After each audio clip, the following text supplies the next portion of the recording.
Eu me chamo Angélica, sou especialista em psicologia organizacional e do trabalho, em clínica psicanalítica. Além disso, atuo na clínica e na área hospitalar e também na área organizacional. Bom, hoje nós vamos falar sobre um assunto que está em alta, que é o fim da PEC 6x1, né? Muitas pessoas aí vêm falando e se posicionando, né? Se são a favor, se são contra. E eu quero trazer aqui algumas reflexões sobre esse tema, né? E os impactos dessa escala 6x1 e também do polywork na nossa saúde mental. Então, se você se interessa por esse tema, eu peço que você deixe a sua curtida aqui e também me siga, né? Porque eu sempre vou trazer aqui temas que se relacionem com o trabalho, com saúde mental, né? E com tudo aquilo que nos atravessa aí na vida cotidiana. Bom, vamos lá, né, gente? Primeiro eu quero trazer uma reflexão para vocês. Vamos pensar o seguinte: vocês acham que trabalhar 6 dias, que é a realidade de muitos brasileiros, e folgar um, é o suficiente para a pessoa conseguir ter qualidade de vida? Vocês acham que a pessoa consegue equilibrar aí todas as instâncias da sua vida, vida pessoal, vida profissional, trabalhando 6 e folgando 1? Ou trabalhando 5 e folgando 2? E se for pai e mãe de família? Vocês acham que isso é possível? Vamos pensar, né? Geralmente, pai e mãe de família, final de semana, o que eles fazem? Eles trabalham dentro de casa, que é um trabalho não remunerado, mas necessário, né? A mãe limpa a casa, cuida das crianças, né? O pai faz o que precisa fazer ali na casa também, às vezes ajuda a mãe e tudo mais. Ou se esses pais são separados, né? Aí fica um pouquinho mais pesado. Mas é muito difícil você dizer, né, que trabalhar 6 dias e folgar 1 é o suficiente para a pessoa conseguir ter qualidade de vida, para a pessoa conseguir ter saúde mental ali, né? E vamos pensar, né? Essa PEC, ela vem justamente para fazer com que a gente pense sobre as novas estruturas do trabalho, né? Sobre o caminho que nós estamos tomando, porque hoje os números de adoecimento relacionados ao trabalho, que eu vou trazer daqui a pouco para vocês, têm aumentado estrondosamente, né? E isso não é um problema individual, isso é um problema coletivo, porque o trabalho, ele edifica o homem. A gente precisa do trabalho para desenvolver ali a nossa subjetividade, para a gente conseguir nos desenvolver, né? E para também nos sentirmos pertencentes à sociedade, a algo. Então ele é benéfico, mas o trabalho, ele também pode escravizar.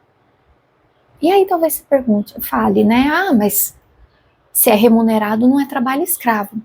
Será? Será que não?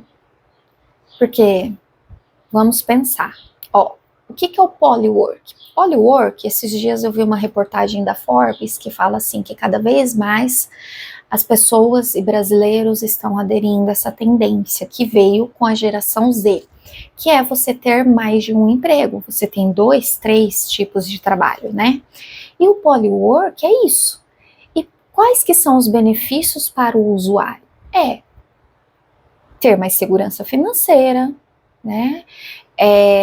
Poder realizar sonhos pessoais, e poder aumentar os seus ganhos.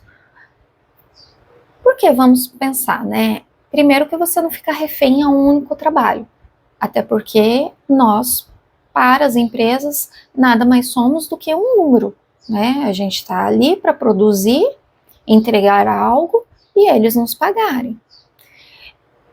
Até eles acharem viável. No momento que eles não acharem mais viável, tchau e bênção. É assim que funciona, gente. O mercado corporativo é desse jeito.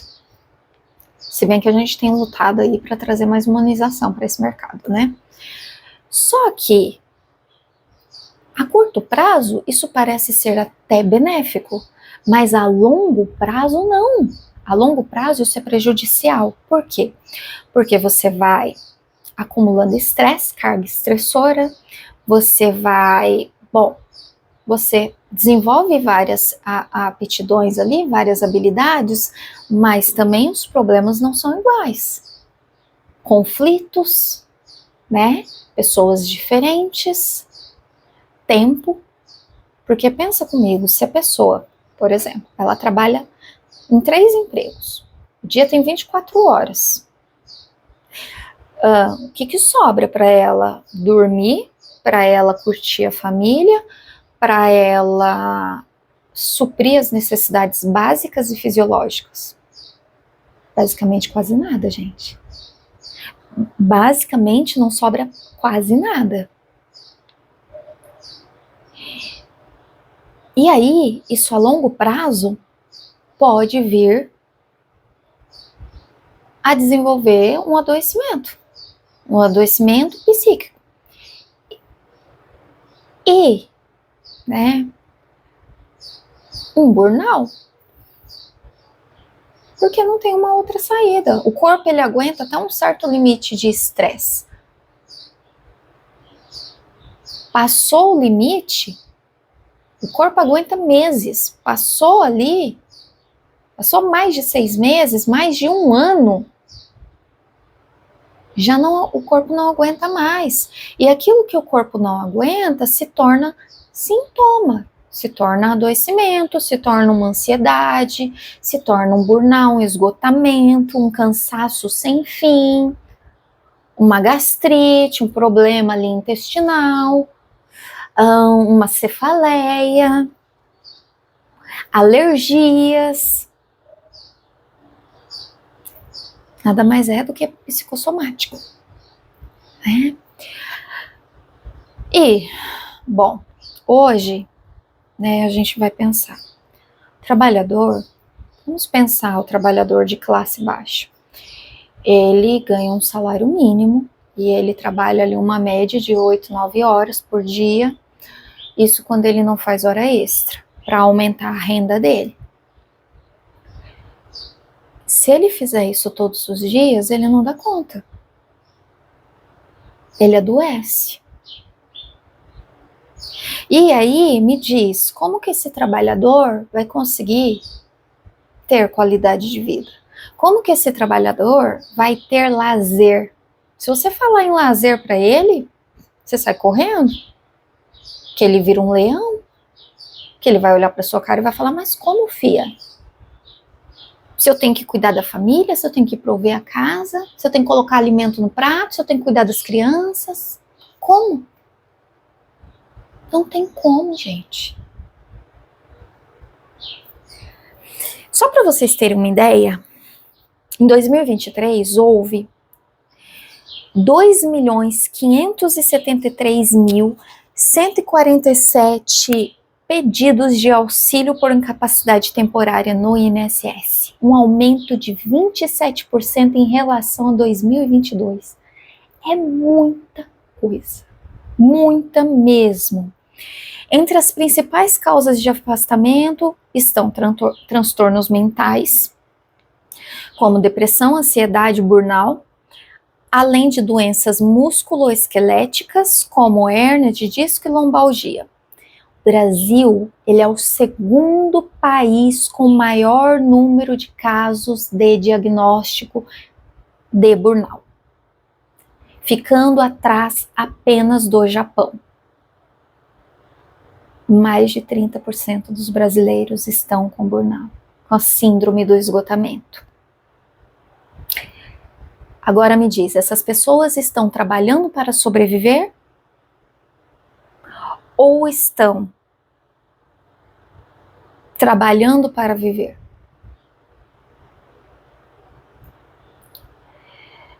Na verdade, gente, muitos de nós trabalhamos para sobreviver. o que não deveria ser. A gente trabalha para poder viver bem, para poder ter uma vida digna, para poder ter qualidade de vida e bem-estar. Se eu não consigo ter uma vida digna, se eu não consigo ter uma casa, se eu não consigo ter um meio de transporte, seja um carro que for, se eu não consigo ter acesso à saúde, se eu não consigo ter alimento para colocar no prato, eu não vou ter saúde mental. Eu vou viver sempre em estado de alerta, em estado de estresse, preocupação excessiva. Então, embora algumas pessoas sejam contra a PEC, que na maioria das pessoas, a maioria das pessoas que são contra são empresários. Sinto informar, meus queridos empresários, vocês são contra porque isso vai afetar o bolso de vocês, porque isso vai afetar a economia de vocês, mas pensem comigo, se um funcionário adoece, pega atestado, se afasta, não afeta? Vocês não vão sair no prejuízo de qualquer forma? Se um funcionário pede demissão, não afeta? Se um funcionário processa vocês, não afeta? 2 pesos, 2 medidas, né? Afeta. O que a gente precisa pensar é o quê? Que o adoecimento do trabalho, ele é um problema de todos. Ele é um problema coletivo. Um problema meu, um problema seu, um problema de todo mundo. Burnout não é problema apenas de quem teve. Eu fui diagnosticada com burnout. E esse não é um problema só meu, isso é um problema de todos. Um problema da instituição onde eu estou, um problema da sociedade onde eu estou alocada. Por quê? Porque cada vez mais a gente precisa trabalhar, cada vez mais a gente precisa ali produzir. A gente está numa sociedade que cobra a todo momento que a gente produza mais, né? Que sufoca a nossa subjetividade, a nossa criatividade e que cobra mais. E a gente não dá conta, porque nós não somos máquinas, nós somos seres humanos. Seres humanos precisam ter tempo de lazer. Seres humanos precisam ter tempo para não fazer nada, pessoas. Você precisa ter um tempo para não pensar, um tempo para sentar no sofá e simplesmente ficar alienado, porque a nossa mente não dá conta. E aí, o que as empresas podem fazer? Primeiro, faça uma pesquisa de clima, faça uma pesquisa de cargos e salários. Vamos ver ali, se as pessoas estão tendo que trabalhar demais, é porque o salário não está bom. Então vamos pensar, o que a gente pode melhorar? E aí, se as pessoas, vamos lá, vamos ampliar a nossa mente. Se o trabalhador, ele folga, ele trabalha 4 e folga 3, ou trabalha 5 e folga 2, vamos pensar comigo, gente. 5 e 2 é menos pior do que 6 e 1, vamos dizer, né? 4 e 3 seria o ideal. Para a pessoa conseguir desligar do trabalho, para a pessoa conseguir ter um lazer ali, para ela conseguir colocar, cuidar da sua vida pessoal. Mas vamos pensar ali, entre 5 e 2, 4 e 3. A pessoa, ela vai voltar na semana seguinte para trabalhar descansada, sem estresse, ela vai conseguir produzir. Não é isso que vocês querem? Que o trabalhador produza? Então, o trabalhador, ele deixa de produzir na medida que ele vai aumentando, a carga estressora dentro do trabalho. Ele vai deixando de produzir conforme ele vai ficando esgotado, exausto. E não adianta vocês falarem, é só procurar médico e tomar remédio, porque não resolve. É a gente mudar, sabe? Criar uma política pública, mudar as políticas públicas, implementar ali algo que foque na saúde mesmo do trabalhador. E as organizações, elas precisam pensar o quê? Vamos criar programas de saúde mental do trabalhador. Vamos criar espaços de lazer para o trabalhador. Criar espaços ali que esse trabalhador que passa muito tempo longe da família, ele possa ter mais tempo com a família dele. Garanto para vocês que vocês vão ter funcionários muito mais felizes, né? Gente, não dá para a gente continuar do jeito que nós estamos. As pessoas estão adoecendo. Isso é prejudicial para todos, é prejudicial para as empresas, é prejudicial para o próprio trabalhador, para as famílias, para a nossa economia, é para todo mundo. A gente precisa pensar de forma mais inteligente, sabe? E pensar também de forma mais humana, porque nós não estamos lidando com máquinas, estamos lidando com seres humanos, e seres humanos têm necessidades, né? Então, se o meu funcionário estiver feliz, ele vai produzir mais.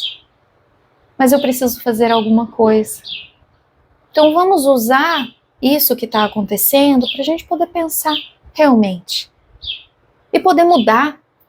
Que não fique só no diálogo, mas que vá para a ação. Muitas empresas que eu conheço têm mudado e têm feito grandes coisas. Que têm pensado, têm trabalhado de forma mais humana. E isso é muito importante. Bom, é isso, né? Espero contribuir aí com vários questionamentos, mas com várias reflexões. A minha ideia é justamente essa, né?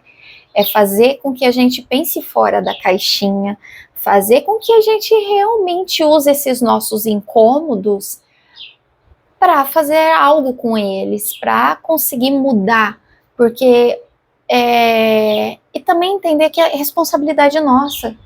Todo mundo tem responsabilidade, né? Só que uma parte tem uma responsabilidade maior, então cabe essa parte olhar com mais cuidado, com mais aquele olhar de acolhimento, sabe?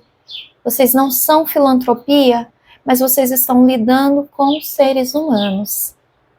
Pensa nisso, tá? E se você gostou, curte aqui e comenta. Fala comigo, me diz o que você achou, se você concorda, se você não concorda. Vamos conversar, tá bom? Um abraço e